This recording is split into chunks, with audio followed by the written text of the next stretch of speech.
It's tough in the beginning. My first few investments I did not want it to, but somehow I'm a hands-on guy, and I wanted to almost get involved operationally, which is a big mistake. As an investor, you sit on the back seat of the car, and you try to scream sometimes, more to the left, more to the right, but this is the only thing you can do, and avoid roadblocks. It's exactly, yeah. In this episode, I'm talking with Pascal Mathis, ETH alumni and entrepreneur, who co-founded Get Your Guide, ETH's first tech unicorn, and Wingman Ventures, a leading Swiss pre-seed fund.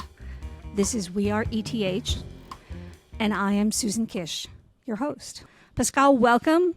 Did I understand correctly you study electrical engineering? That's correct. Not computer science. Not. We did a bit of programming, but I was never too good at that. So I was rather with electrons, etc. Starting 2001, it was tough. We still had the Vordiplom, though the older generations will still remember. But all went well. What is a full diploma? What does that mean? So after the first year and the second year in Grundstudium, this was the big exams, and the failure rate was pretty high. During the summer break, you really had to study, or at least in my case. The more genius ones, they were able to have some vacation. And was it a 4-year program or a 3-year program, or how many years was the full diploma? This was the first 2 years. Got it. And then what happened after that? Then you did a master's, or? Yeah, and I wanted to also break out a bit, so did first an internship at a robotics company. That's actually where I found out that it's interesting to work on real life projects, and it was even a startup. It was only 12 employees, and thereafter I went to Barcelona for 2 semesters. This was also invaluable. Barcelona must have been great. It's such a beautiful city. It was fantastic. The only problem is that the Universitat Politècnica de Catalunya was also tough. So, yes, I had a bit more free time than in Zurich, but still I had to study. I understand. And you studied electrical engineering there as well? That's correct. And you ate lots and lots of tapas, I'm sure. A lot, yep. It's really a nice city. Yeah, absolutely. I can understand. So tell us a little bit about why you chose to be an entrepreneur. Many electrical engineers go and work at ABB or Schneider Electric or places like that. What caused you to make that choice? So I'm sure you're familiar with ETH Juniors. This is the student organization which acquires projects from the industry and then work on it. Right. And a friend of mine did this, also an electrical engineer. And after Barcelona, I went straight into this club, and somehow I liked this a lot, to acquire these projects and work on them. And I was then, after 2 months, I became president of this group. So very cold water, fast riser. Exactly. This is what my aunt said. Yeah. And after this experience, I had this entrepreneurial bug a little bit, but nevertheless, I started off, as all my friends, in engineering positions. I went to Siemens after. So I'm sure that was lovely, and I'm sure you had great benefits. And you had an office, and all the things that go with it. So there was even a carpet in the office, so it was really nice. And did you have windows? That's the big question. The big windows, yeah. I like for my entire career, I chose my career in nice offices. Also now with Wingman, I really always want to have nice offices with big windows. Oh, good, very good. But what caused you to leave the paradise of Siemens? Yeah, we had already in the evening, so during the day I was working at Siemens. I was a product manager for switch operating systems for trains. Some of my friends cannot believe it. Exactly. And it was a bit, to be honest, a bit slow, the whole thing. Like people at 4:30, they would clean their desks slowly, and then so that they are ready to leave at 5. And this was not how I worked. I had more energy. So in the evenings we started to work on our little platform, which later became Get Your Guide. You had a side gig. That's right, exactly. Wow. And what was your side gig? This was together with 4 friends from ETH, we thought that we could revolutionize the way we travel. And it was the earliest version of Get Your Guide. Now, there's a lovely origin story about Get Your Guide, about one of your friends being stuck in Beijing for Model UN for the ETH or something. There's usually something like that. Can you tell us that story? Yeah, absolutely. So Johannes, he's a German who cannot speak Chinese. He went to China for the Model United Nations, as you stated. And then only a day later, his best friend, Tao Tao, who is also German but speaks Chinese, if you listen to the name. So these first 24 hours were terrible for Johannes because he could not even take a cab or go to the cinema or anything. And as soon as he had his friend Tao coming over, who speaks the language, who was familiar with everything, they had a great time. And that was our first idea. When they came back, we were in the Mensa, we were discussing, why does it have to be like this? Why can't we have a friend everywhere we go who shares interests and shows us the cities? That was the basic idea. Yeah. Sort of a peer-to-peer global network of pals, local pals. That's completely right. And since it was such a good idea, we had to code it.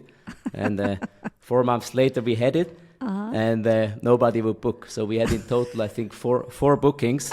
And it turns out our friends and moms did them in the end. So, yeah, it was not a big success. So how did you pivot? Where did you pivot? Yeah, what we were interacting with the tour operators already. And they were interested in our platform. They basically told us, this internet thing is tough for us. We don't know how this works. And probably it's here to stay.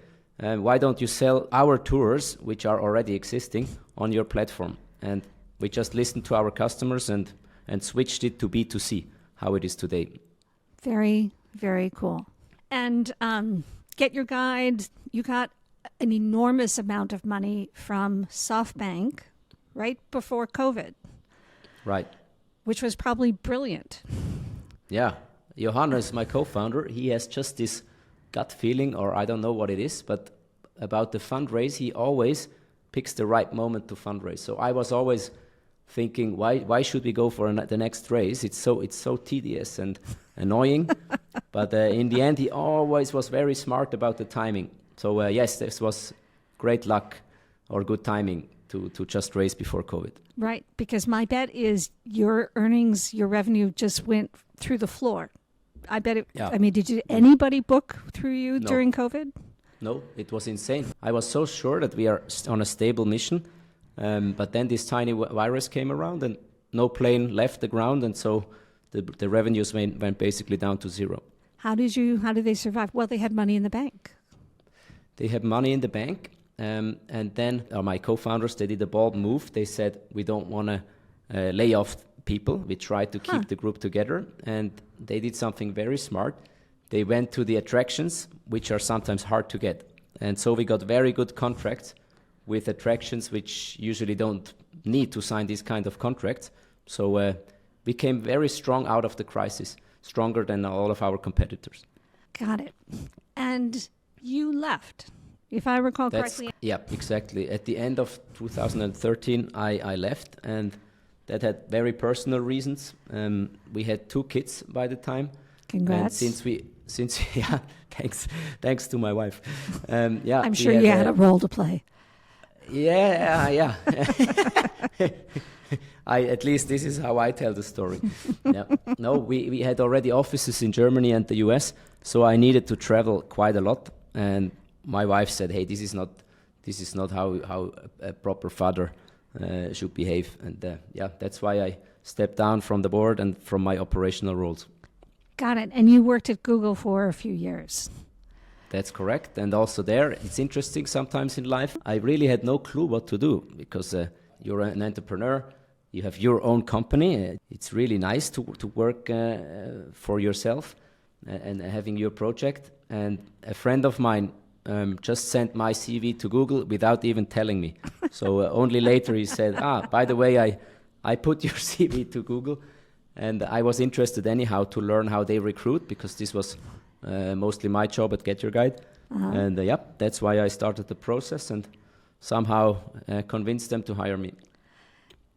But that entrepreneurial bug just stayed in place, or you got frustrated with how hard it is to start up something in Switzerland, or What was a catalyst for you to leave and start Wingman? So at Google, it was fantastic to be, again, nice carpets, big windows, a lot of light, great perks.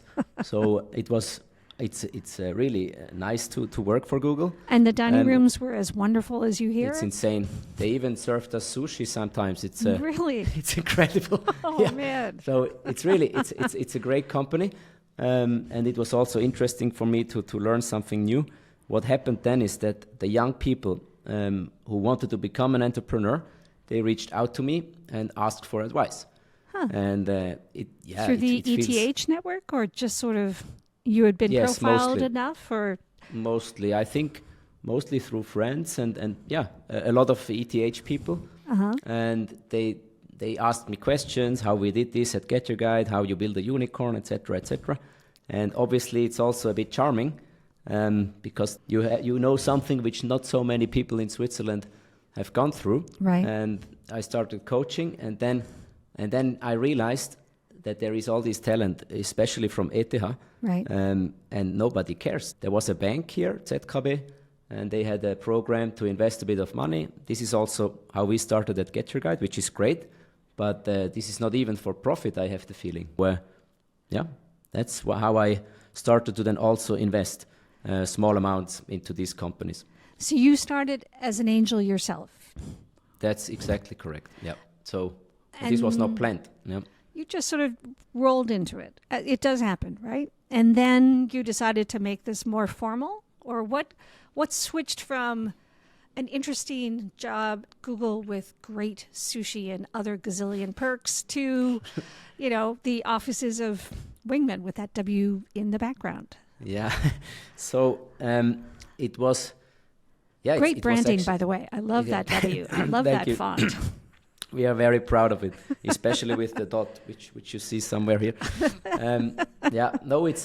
It's again accidentally. So I did this as a side gig in the evenings. Again, you can see a bit. I never want to be bored, and so I always see opportunities and side hustle. That's side hustle. That's the term. And then it always starts with a friend. So I'm not so good just by myself, but my friend Lucas, who also started a great business called ETH, where many people order food still until today, and he already sold his company and had also a bit of money and the entrepreneurial background. So the two of us would start to invite founders and listen to their pitches and help them. And in the best teams, we then started to invest. And so we were already professionalizing a little bit. So we were this business angel duo. And we would already create the brand. So the Wingman brand, we already established. And this is how we did the first few years, just as these two business angels and trying to find fun deals and having fun with these young entrepreneurs. And then you decided that was lovely, and you'd go and actually raise a fund and professionalize it. 80 million or something like that? That was a lot. We actually figured out that it's not so lovely because we had not enough money to do the entire rounds. So what this means to the founders, as soon as they had the money from Lucas and me, the show would go on, they would have to fundraise. And then I would call all my friends, Lucas would call all of his friends. It takes 4, 5, 6 months until we had the round together. It was so cumbersome. And then Lucas and myself would then be in the board and close to the founders and coach them. And all the others would just ride along with us and then maybe even do a stupid joke at the General Assembly if something wouldn't work out. And we said, hey, we have to switch this around. So first, all these wealthy people, they should invest in our bucket, which is called the fund. And from this fund, according to strategy, we can then do the entire rounds really quickly for the entrepreneurs. And it makes just more sense to make this professional. However, you're just doing this in Switzerland for Swiss entrepreneurs? That's correct. And there is a third partner, whom is an important addition. So Lucas and myself, we are the entrepreneurs. We have done it ourselves. And then Alex comes in, who has worked for a fund already 4 years here in Switzerland. And we had a very similar thinking about how a proper VC should work, or a new VC. and not these old-fashioned top-down models, but really more American on eye level, supporting the founders, coach them. So the three of us then founded this fund structure. Got it. Why did you start an incubator? Why didn't you do the Y Combinator route? Yeah, this has been a discussion, but I personally and my partners share this. We like to invest in teams. To date, we do not invest in singles because it's just so hard to build a company from the ground up. Is. Yeah, and in these incubators, what they often do is they try to help form the teams. And sometimes they even give them an idea. This is not what we believe in. It's just like a religion. So our religion is we want the teams to build the team and also have the idea. Because this way, if times go not so well, and this is 100% always the case, the teams don't break up. We have the feeling that the teams are more stable if they found each other and if they come up with their own thing. Well, that's interesting. So they have the trust when they enter that relationship. Because you're right, when money starts to be on the table, weird things happen. That's absolutely correct. Traditionally, investors would say if you focused on just one country, your risk profile is going to be unacceptably high, right? Yeah. So how were you able to persuade your passive investors, your LPs, that this was going to be an acceptable risk profile? Yeah. So our investors are very wealthy people, and they pick not one fund, but several. So you're absolutely right. If we only pick one geography, in our case, Switzerland, this is not diverse, not too diverse. But on the other hand, in this earliest stage, so we invest in the very first round of fundraise. So in this stage, you usually want to be close to the founders. And also in Silicon Valley, you find these pre-seed funds which really invest just in a radius of 2 hours travel time to be close to the founders. And we knew that this is our stage. This is where we can add most value. So we knew that we had to choose a location, and we were just pure lucky that Switzerland has to offer these great, especially the technical universities. It's for us, it's the perfect starting point. How do angels react and work with you? So as you have heard a bit from our founding story, we are playing in this very first round. In earlier times, this was reserved for the angels. And yes, some of them we might push out of these rounds and they are not able to invest.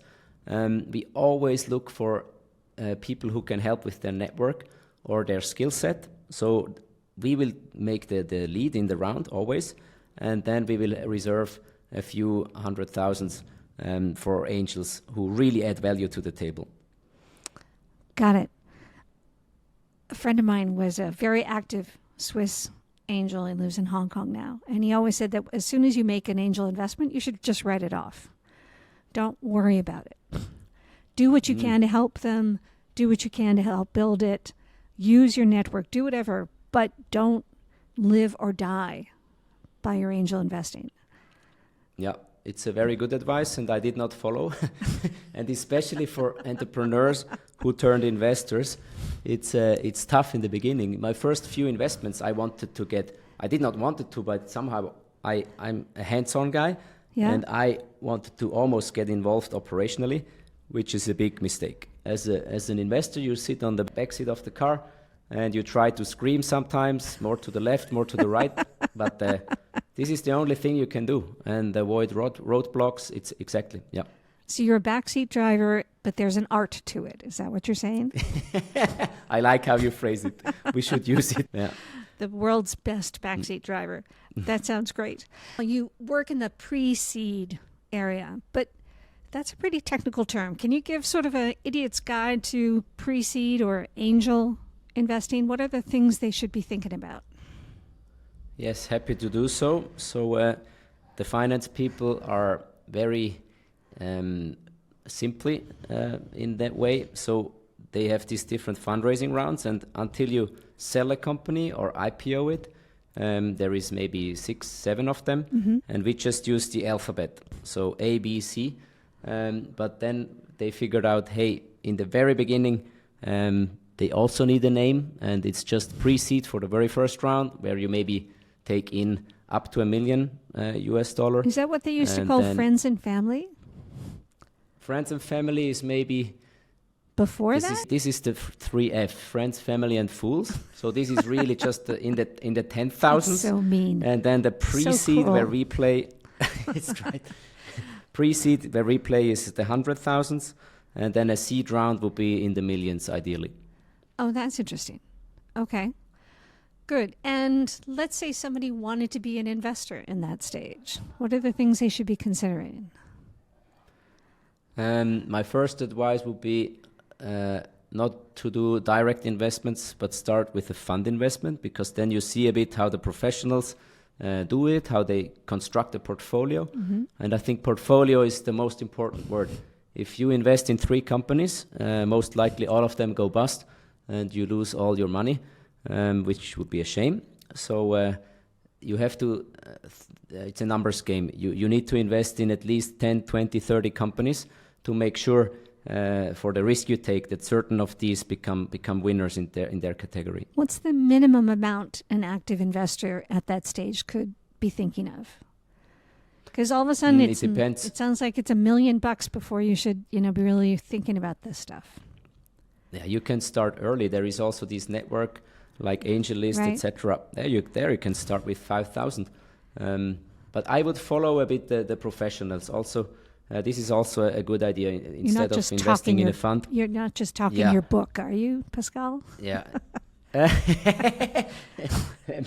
That was the trap. Yep. No. If you follow the professionals and invest tiny bits and build your little portfolio, I think then you're on a good start. Okay, so now let's flip roles. Let's say I am a brilliant material science engineer, and I have a fabulous idea to address the issue around plastics, right? Next generation plastics.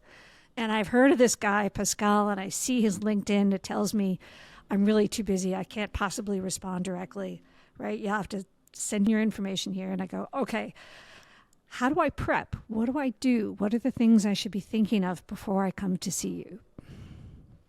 Yeah. The youngsters, they start to train. We can feel this. The pitches are better and better and more professional. So what we need you to be able to is you explain your technology, your new plastic in the most easy way possible. So if we cannot understand after an interrogation of half an hour, then we will not invest, because then we don't believe that you convince customers or other investors. That's a good test. Of your new plastic. So being able to frame your technology and then also maybe the business model in very easy language. Okay, so that's one. What's number 2? Then the most important thing is bring a co-founder. If you're by yourself, we will not invest, because it's just so tough to build a company from scratch. We believe it needs at least 2 people to start this off. And what if I'm terrified that you're going to steal my idea and I want you to sign an NDA before I even walk in the door? How do you deal with that? This happens maybe in 1% of all cases, and we look at 1,000 deals every year. I was in this exact same role when we were at Get Your Guide. I was like, this idea is easy to copy. Why should I tell anybody? It's so great. Everybody will do this. If you would see my calendar, you would not be afraid, because it's so full with a hell lot of stuff you don't want to imagine. And for a reason, I decided to be on the investor side and not on the entrepreneurial side anymore. So I'm the last one who would steal an idea and do a next startup. I have done this, and I'm very happy on the investor side of things. You get to go home, not at 5 o'clock, but maybe at 6 o'clock. Is that what you're trying to say? Yeah, with a family at home, I try 6, but I guess after the dinner, I will start up my computer again and do some more emailing. I understand. So you don't have another side hustle you're doing right now? At the moment, it's not possible. I do a lot of sports, but a side hustle with a fund, I don't know if it's possible. I just read an article in Forbes about Switzerland as sort of the next Silicon Valley, with some great stats from IFJ around the number of startups and how much money was being invested, and all the outside West Coast and London investors who are starting to be active there. Do you think that's really possible? What are the ingredients that make you believe that Switzerland and Zurich could be the next Silicon Valley, as posited in that article? Yeah, it's great that we are in the ETH podcast, because I think ETH and EPFL are, for me, the main two ingredients. It's incredible the kind of talent we are able as a country to attract. So the professors who come here, and they bring all these students. That's right. They bring your whole labs, right? Postdocs. Yeah, and so this is the most important, that you have these crazy smart people. And then what Switzerland is maybe missing a little bit is ambition.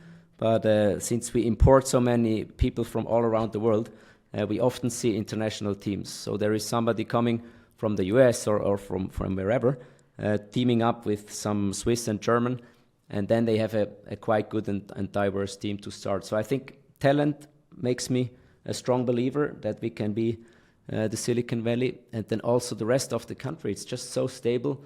There is a lot of industry players.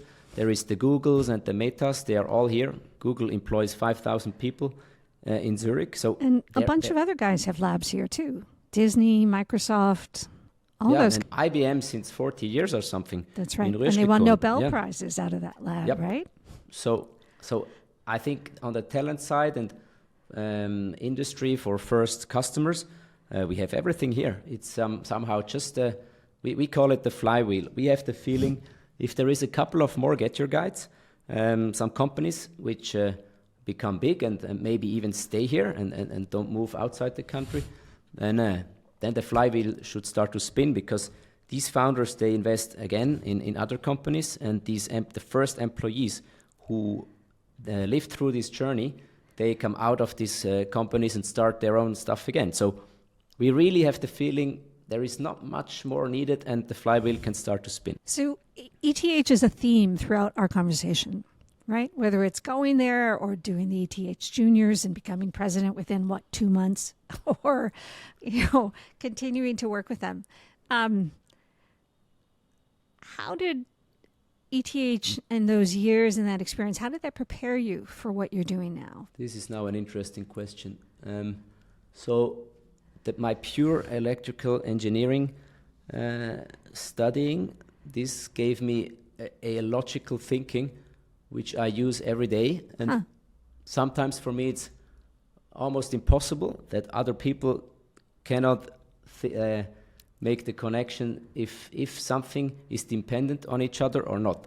So I see that even smart people, they sometimes mix stuff which does not belong together. Just this very clear logical thinking, I think I acquired or trained at ETH, and I'm grateful for this. I'm known to always find a solution which is sort of simple, although the problem might be complex. And I think this is what we get trained in at ETH. You can make an argument that that is the skill of a great engineer, right?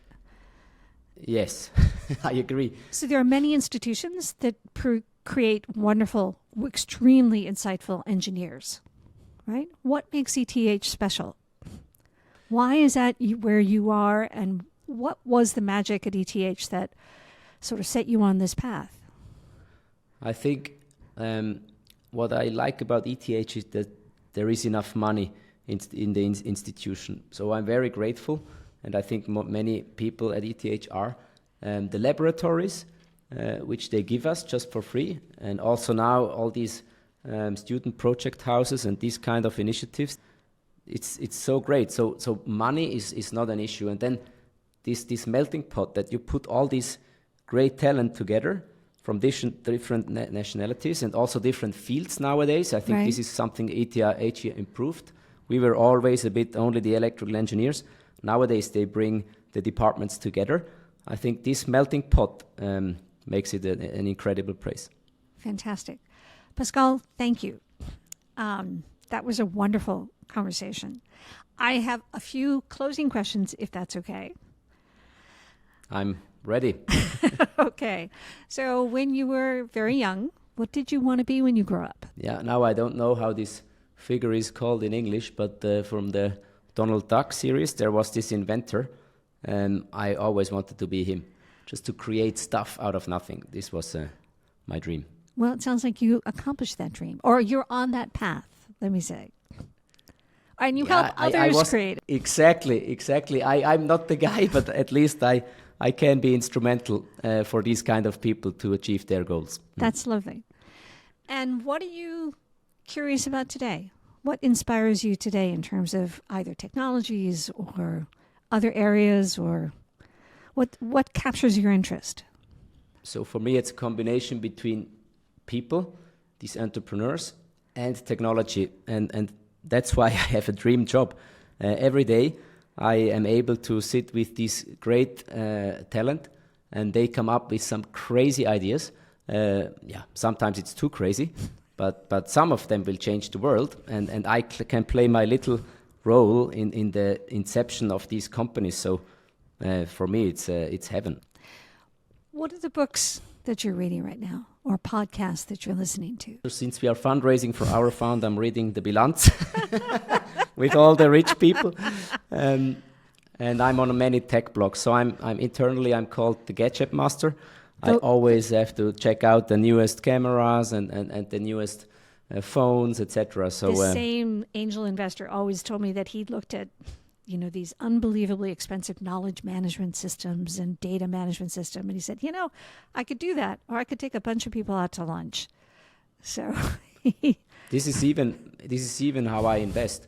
So obviously we do our due diligence, we look at the technology, we look at the market size. But after all, I consider myself just good with people. I try to figure out, can these people and persons run a business and stick together and be ambitious enough. Right. So when you take them out to lunch, what's your favorite place in Zurich? My favorite place is for sure Italian, and I like very close to the main station, Pew. It's just next to it. And any favorite places at the ETH? It has to be the Dozentenfoyer. So in our times, it was still hard to get to sneak in there. Nowadays it has become a bit easier, but whenever I get invited to the Dozentenfoyer, I'm always accepting. I like the view over the city, and especially when the sun sets, it's so nice. It is nice, and you could sit outside. It's great. Yeah. Pascal, thank you so much. Really appreciate your time and your energy, and good luck in making Zurich that Silicon Valley. Thank you, Susan. It was a pleasure. Thanks for the questions. I'm Susan Kish, host of the We Are ETH series, telling the story of the alumni and friends of the ETH Zurich, the Swiss Federal Institute of Technology. ETH regularly ranks amongst the top universities in the world with cutting-edge research, science, and people. The people who were there, the people who are there, and the people who will be there. These are their stories. Please subscribe to this podcast and join us wherever you listen, and give us a good rating on Spotify or Apple if you enjoyed today's conversation. I'd like to take a moment to thank our producers at ETH Circle and LE Media, and especially thank you, our listeners, for joining us.